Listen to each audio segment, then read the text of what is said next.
জাকসু নির্বাচনে ভোট গণনা ও সেখানকার সবশেষ পরিস্থিতি জানতে আমরা চলে যাচ্ছি আমাদের প্রতিনিধি আরিফুল ইসলাম সাব্বিরের কাছে। সাব্বির, ভোট গণনার সবশেষ অবস্থা ও জরুরি সভা নিয়ে কিছু জানতে পেরেছেন কি?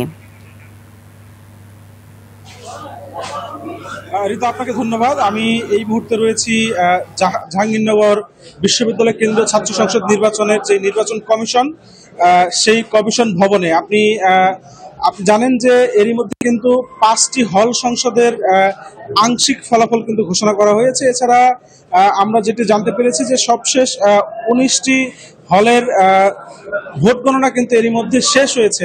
আর বাকি যে 2টি হল রয়েছে সেই 2টি হলের ভোট গণনা কিন্তু চলছে। আমরা বিকেলের দিকে কিন্তু একটি উত্তেজনাকর পরিস্থিতি দেখেছিলাম। শিবির সমর্থিত প্যানেল এবং বাকশাল সমর্থিত প্যানেল সহ বেশ কিছু প্রার্থী এবং শিক্ষার্থীরা কিন্তু এখানে এসে তারা দাবি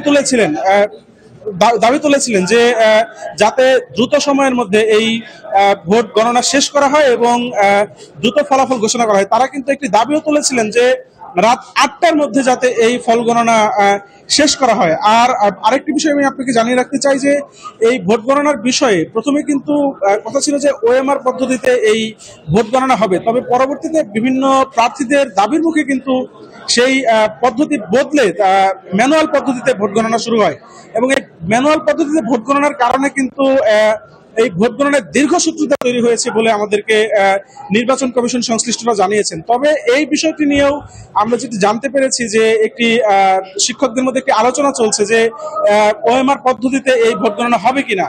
এছাড়া আমি আপনাকে আরেকটি বিষয় জানিয়ে রাখতে চাই যে গতকাল কিন্তু সকাল 9টা থেকে বিকেল 5টা পর্যন্ত এই জাকসু নির্বাচনে কিন্তু ভোট গ্রহণ হয়, কিন্তু এই ভোট গ্রহণের পরে প্রায় 24 ঘন্টার বেশি সময় পেরিয়ে গেলেও এখন পর্যন্ত কিন্তু সেই ভোট গণনা শেষ করতে পারেনি নির্বাচন কমিশন। ফলে এই ভোট গণনা এবং ফল প্রকাশ নিয়ে কিন্তু একটি গ্যাপ তৈরি হয়েছে এবং আমরা যেটি জানতে পেরেছি যে দ্রুত সময়ের মধ্যে এই ভোট গণনা শেষে ফলাফল প্রকাশের জন্য নির্বাচন কমিশন চেষ্টা করছে। আমি আপনাকে আরেকটা বিষয় জানিয়ে রাখতে চাই যে আজকে কিন্তু এই ভোট গণনায় এসে একজন শিক্ষিকার মৃত্যু হয় এবং সেই শিক্ষিকার মৃত্যুর পরে তার মরদেহ নিয়ে আসার পরে যে জানাজার সময়টাতে কিন্তু 1 ঘন্টার মতো এই ভোট গণনা বন্ধ ছিল। আরেকটি বিষয় হচ্ছে যে বিকেলের দিকে কিন্তু একটি তথ্য ছড়ায় যে ভোট গণনা হয়তো স্থগিত রয়েছে, তবে আমরা যেটি নির্বাচন কমিশনের সঙ্গে কথা বলে জানতে পেরেছি যে ভোট গণনা বন্ধ ছিল না। তবে আমি আরেকটি বিষয় বলতে চাই যে এখন পর্যন্ত কিন্তু সেই ভোট গণনার কার্যক্রম চলমান রয়েছে এবং নির্বাচন কমিশন সহ সংশ্লিষ্টরা আশা করছেন যে রাতের মধ্যেই এই ভোট গণনা শেষ করে তারা যে ফল প্রকাশ সেটি কিন্তু শেষ করবেন এবং এর মধ্য দিয়ে জাকসু নির্বাচনের যে আনুষ্ঠানিকতা সেটির সমাপ্তি ঘটবে। রিতা, এই ছিল আমার কাছে। সাব্বির, আপনাকে অসংখ্য ধন্যবাদ। দর্শক, এবার আমরা কথা বলবো প্রতিনিধি শাহেদ জুয়েলের সাথে। শাহেদ, পুরো ক্যাম্পাসে বর্তমান পরিস্থিতি আমাদের জানান। ধন্যবাদ। আপনি শুনছিলেন যে সহকর্মী আরিফুল ইসলাম সাব্বির যেমনটা বলছিলেন, এখানে কিন্তু বিকেল বেলায় কিন্তু উত্তপ্ত পরিস্থিতি সৃষ্টি হয়েছিল। বাকশাল এবং শিবির সমর্থিত যে প্যানেলগুলো আছে সেই প্যানেলের যে সমর্থক এবং প্রার্থীরা ছিল তারা কিন্তু বিভিন্ন দাবিতে এই সিনেট ভবনে এসেছিল এবং তারা দাবি জানিয়েছে যে রাত 8টার মধ্যেই যদি এই ফলাফল ঘোষণা না করে তাহলে তারা কিন্তু কঠোর আন্দোলন বিক্ষোভ সমাবেশ করবে। তো এর মধ্যে আপনি আরেকটি ব্যাপার হলো যে শিক্ষিকা মারা গিয়েছেন, তার জানাজা শেষে কিন্তু তার গ্রামের বাড়ি পাবনাতে লাশ নিয়ে যাওয়া হয়েছে।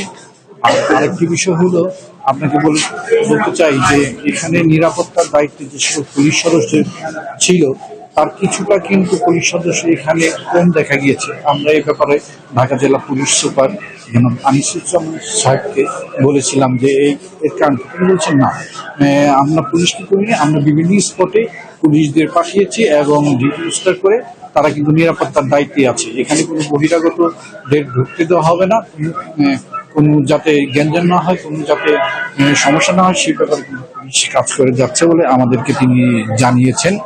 তো এখানে কিন্তু বৃষ্টি হচ্ছে। রীতা, আপনি জানবেন যে বৃষ্টির মধ্যে কিন্তু সবাই কিন্তু সিলেট ভবনের তিনতলা দোতলাতে অবস্থান নিয়েছে, প্রার্থীরা রয়েছেন, এখানে সাধারণ শিক্ষার্থী রয়েছেন। উৎকণ্ঠা ভোট গণনার ব্যাপার যে ব্যাপারটি ছিল, যে ভোট গণনা কিন্তু কিছু সময়ের জন্য বন্ধ ছিল। সেই সময় কিন্তু প্রার্থীরা অভিযোগ দিয়েছিল যে কিভাবে এই ভোট গণনা বন্ধ রেখেছে, কোনো ম্যানিপুলেট হচ্ছে কিনা, কোনো নির্বাচনী ইঞ্জিনিয়ারিং হচ্ছে কিনা, সে ব্যাপারে কথা বলেছে। কিন্তু আমরা দেখেছি সন্ধ্যার পরেই কিন্তু নির্বাচন কমিশন পুনরায় আবার ভোট গণনা শুরু করেছে। ইতিমধ্যে হলগুলো ভোট গণনা শেষ হয়েছে বলে আমরা জানতে পেরেছি। এখন কেন্দ্রীয় সংসদের ভোট গণনা চলছে। দেখা যাক, নির্বাচন কমিশন বলেছে রাত 10টা বাজতে পারে ফলাফল ঘোষণা করতে। তো এই ছিল আমার কাছে সর্বশেষ জাকসু নির্বাচন কমিশন কার্যালয় থেকে। রিতা,